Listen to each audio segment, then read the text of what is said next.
2020 lockdown. What a horrible time. But at least one good thing came out of it.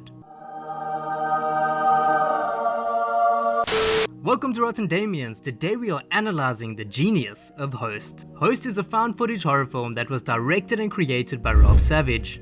The movie was filmed entirely on Zoom during the 2020 lockdown, which forced the actors to perform their own stunts from the comfort of their homes. I think it's amazing that the creators of Host were able to overcome the barrier of lockdown and create a truly terrifying story with great acting and special effects. The movie was so great that science even coined it the scariest horror movie of 2022. But enough about the nitty-gritty, let's begin analyzing the genius of Host. This video will analyze 4 aspects that to me make this one of the best horror movies ever created. The aspects are pacing, character, detail, and suspense. So let's begin with aspect number 1, pacing. The movie has an incredibly short runtime of 55 minutes, which during my research for this video, I saw a lot of flack about online. The main argument was that it didn't leave enough time to truly develop the story's lore and left many questions unanswered, which I do agree with. However, in my opinion, the short runtime added a great deal of suspense to the movie. The short runtime is explored via a 45-minute free Zoom call, where the movie will end once the timer runs out. This firstly is incredibly appropriate for the movie, considering it frequently comments on our experiences during lockdown. And I know for a fact that very few people purchased the premium version of Zoom. So, the short runtime on some level acts as relatability and satire. However, it also adds to the suspense of the film. For example, the final scene of the movie. We see Gemma and Haley slowly inch their way out of the house. There is no music and the scene is incredibly dark. Our senses are left blind apart from the whimpers of the ladies and the odd flash and sound of a Polaroid. We also know that there is an entity inside of the house due to the previous scenes, so there is already suspense established. We know that something is coming, but we do not know when it will happen. If we then look up at the corner of the screen, we can see a timer running out, which adds to the suspense. We know that either the jump scare is going to be at the end of the timer or that it needs to happen before the timer runs out. This enhances the suspense because it makes it feel as if the jump scare will happen at any moment. To me, this wouldn't be possible if the movie had a longer runtime. That's all I got to say about pacing, so let's get into aspect number 2, character. So there were 2 things I thoroughly enjoyed about character. Firstly, although the movie is short, the characters were very well fleshed out and behaved accordingly throughout the movie. To give you an example, Emma seems to be painted as a very innocent and childlike character from the beginning of the movie. For example, her hair is done in pigtails, which makes her seem younger / more immature than she is. Her profile picture is also a picture of her with a filter and fairy wings, which also makes her feel younger and more immature. Then, as the movie progresses, we see that she is terrified of the seance and offers to play board games instead, which, in her childlike manner, makes this incredibly appropriate. Lastly, once shit begins going down, rather than investigating the noises and movements in her house, she decides to hide under the covers of her bed, which for the 100th time aligns with her childlike nature. The second thing I enjoyed about character is the chemistry between the group. The movie shows us that the group has been friends for many years, which is a detail that I really enjoyed because it aided in the scares. Hence, we cared for them and felt their loss. The movie shows us their tight relationship when Caroline answers the call.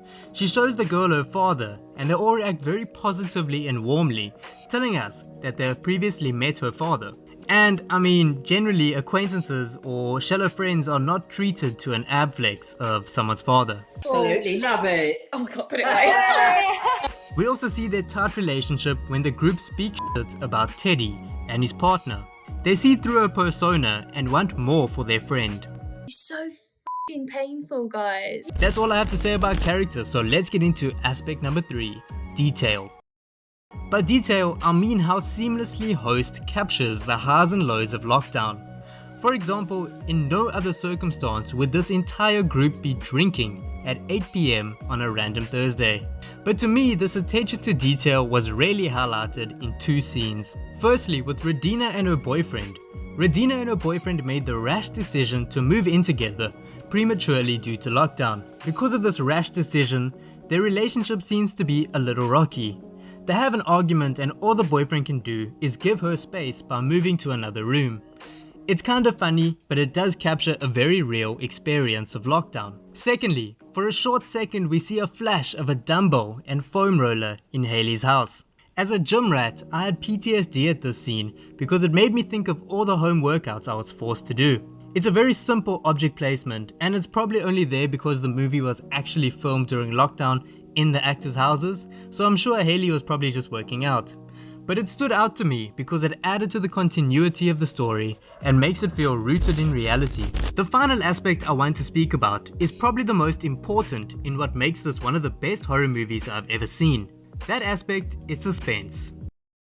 Despite Host having a short runtime, they do not rush their scares. They take the time to slow it down, create an unsettling atmosphere, and build to the jump scare, which makes it that much more terrifying. For example, in the scene in the attic, Caroline pans the camera from left to right, very slowly, and we only briefly see a glimpse of a pair of legs. There is no loud music or flashing lights. The subtlety of the scare is what makes it scary. Or the floating mask scene. It's the same as the attic. There is no warning that a scare is coming. The filter just suddenly turns on and applies itself to the air. Then, right before she touches it, the filter turns to face her. Again, there is no loud music or flashing lights. The subtlety makes it scary.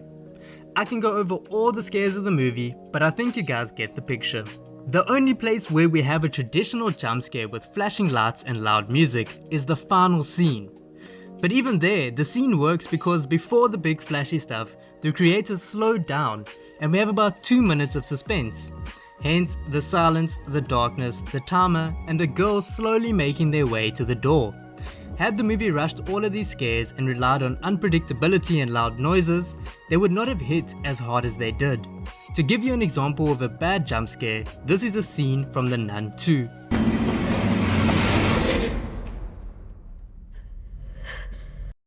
In conclusion, I think this is one of the best horror movies ever created. I have so much more to say about it, but perhaps I'll save that for another video. Thank you for watching, and if you enjoyed this video, be sure to like, comment and subscribe. It really helps the channel grow and for me to reach my goals. I'll see you next week.